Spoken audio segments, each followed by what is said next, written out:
Hello YouTube and welcome back to my channel, Transform, Not Conform Ministries. My name is Joshua Smith and the purpose of this channel is to basically help young people to transform their lives to be more like Christ instead of conforming them to be like the world's.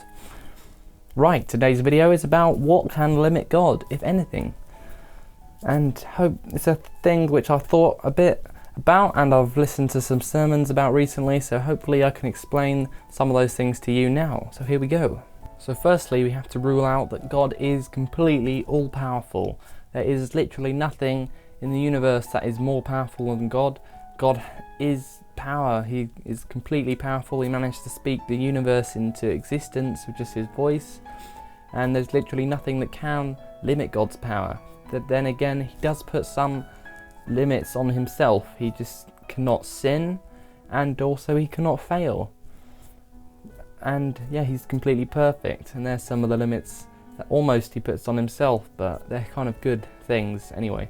But also when it comes to God helping us, there are also some limits to that as well, and in a way some of them are self-imposed, so hopefully I'll explain those things now. First, I'll just tell a little story from 2 Kings chapter 4 of a widow woman in Israel came to the prophet Elisha asking him for help, saying her husband was faithful to God and now she needs some help because she's in a lot of debt and there's some people coming to take away her sons and sell them as slaves, and she really needs God's help. And Elisha asks, "What do you have in your house?" And all she says is, "I've only got a little pot of oil," and that's all she had. And we might think that is absolutely nothing, because we may have a bit of oil left at the bottom of the bottle and just throw it away because it's just really nothing, but that's all she had. And with God that was totally enough. And Elisha told her to go and collect all the pots and the pans she could from her neighbours, her friends, everyone she could, and collect as many as she could. And then started pouring that oil, and it just kept flowing and kept filling up all her pots, and the only limit to how many it filled was basically how many pots she had.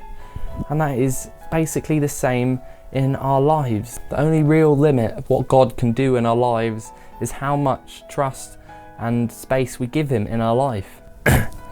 Take Jesus for example.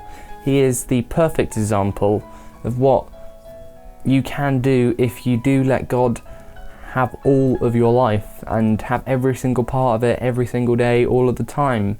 You can do amazing miracles and change people's lives forever, but sadly we can never be quite as good as Jesus, but we can still keep following his examples and seeking God and praying and spending time with God, which is what Jesus did. And if you think about it, Jesus spent a lot of time in the Bible praying to God. And if you think about it even more, he didn't really spend any of that time actually repenting of any of his sins because he was perfect. So how much more time should we be spending praying to God? And we have to kind of confess our sins as well, so that's even more time which we should be spending. But really a lot of us, including myself, a lot of the time we just sort of give God a bit of time at the end of the day or in the middle of the day, or the beginning of the day, or maybe even just once a week, and that just really does not cut it if we want God to do something amazing in our life. As I was saying, the limit on God working in our life is really the amount of time and energy and space which we give God. I guarantee you, I promise you that whatever space you have open in your life which you give to God, he will fill it and he will do something amazing with it. But then again, if we're just too busy doing our own thing, living out our lives on our own way, and just not really giving any time and space to God, there's not really anything he can do, because he does not ever force his way into somebody's life. They have to be willing to let him in. He might knock on the door, but we have to open it and let him in and invite him in. It says in Revelation 3:20, "Behold, I stand at the door and knock. If any man hear my voice and open the door, I will come in to him and will sup with him and he with me."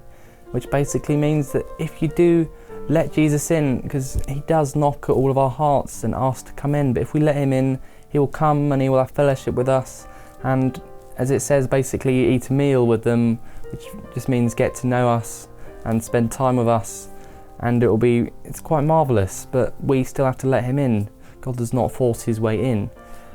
But then when we do open up our lives to God willingly and give him lots of space in our life and ask God to empty ourselves of us and fill ourselves with him, he will do that. And then we'll start noticing differences in our life, like I've been noticing differences in my life. And I am in no way perfect. I mess up all the time, but then again, I notice the more time and the more space I give to God in my life, the more amazing things happen and the more positive things I notice and the more peace I experience in my daily life. It doesn't make my life any easier as such, but it does make it feel more worth living. It gives you purpose, it gives you strength to do things which you need to do, and it is quite totally amazing. But it's not just positive influence on your life, it also helps other people, and of course it encourages you to tell other people about Jesus when you have God in your own life. Because when you are full of God, it's really quite easy to tell other people about him, because that is what you're full of. It says in the Bible, out of the abundance of the heart the mouth speaks. What your heart is full of is what you're going to want to tell people. Sadly, a lot of Christians, including myself, a lot of the time all we seem to care about is just the latest films, latest thing on the TV, what we saw on Facebook or something like that. But really, we could, if we wanted to, allow God to come into our hearts and fill ourselves with him, and then when our hearts are full of him, we would talk more about God and think about him more. It's quite simple, really. Right, to summarise a little bit, God is all-powerful, there is no limit to his power, but then again there are some rules which he sets down, and some of those in our case are God can only fill in our lives what space we make available, and we have to let him in to fill that space in our life. And if we want to experience something amazing, we need to open up our lives to him and let him in and fill us. When God has filled our hearts, it will be so easy to share him with other people, and it will completely change our lives and help us to help other people around us. Hopefully some of that made a bit of sense. Yeah, okay. My name's Joshua Smith. This has been Transform, Not Conform Ministries, signing out.